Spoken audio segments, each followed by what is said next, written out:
Robert Kiyosaki says, "Inside each of us is one of these braves, brilliant, and daring characters. And in real life, it's not always the smart ones who gets ahead, but it's the bold ones." Most people, when it comes to money, play safe. And these same people ask the question, why should I become financially independent? To which the reply is simple. It's just to have more options. One should rather welcome change than to oppose and run away from it. People struggle today because they cling to old ideas and ways and resist change. They blame the new ways for the future loss of jobs, wealth, instead of themselves. Robert introduced the game cash flow he created to stimulate real-life scenarios about one's finances and how wealth is lost, transferred, acquired through various assets, expenses, and liabilities. Robert knew how perfectly games reflect one's behavior and how well they become a feedback system.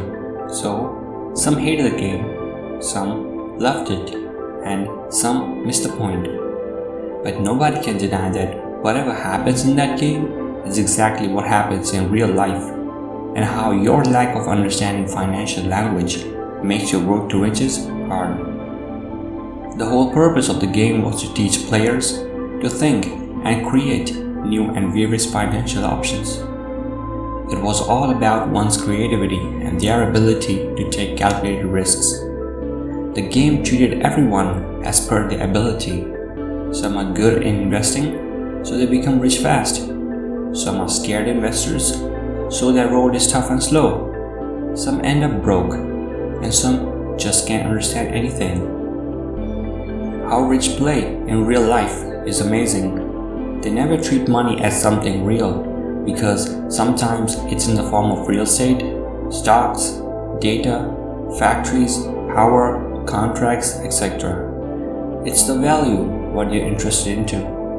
It's their well-trained mind that anticipates and creates value in order to make an investment, whereas it's the untrained mind that creates poverty.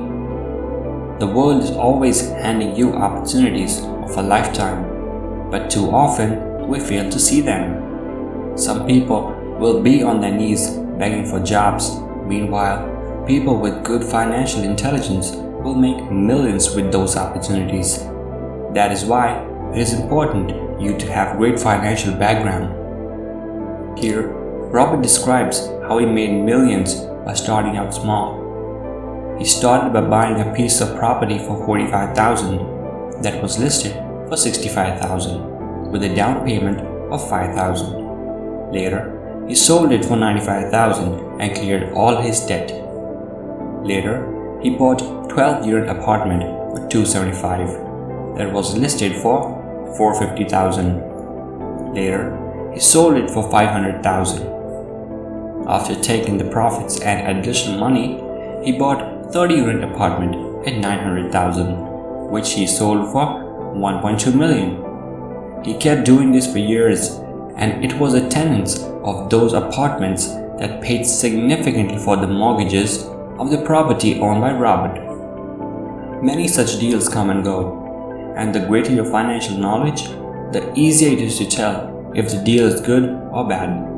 Sometimes you think the deal is risky, but to some other guy, you might not feel the same. If you understand what you're doing and what you get yourself into, you're not gambling, and if not, then you're just throwing your money away. In the end, Robert mentions two types of investors: moderate investor and hardcore investor. Moderate investor looks for straight investment. It could be treated as shopping the deals. But his rich dad wanted them to become hardcore investor who looks for hidden opportunities and find ways to negotiate and raise money and get the smart people on board to work for them. It takes time and dedication to master those skills, but worth billions.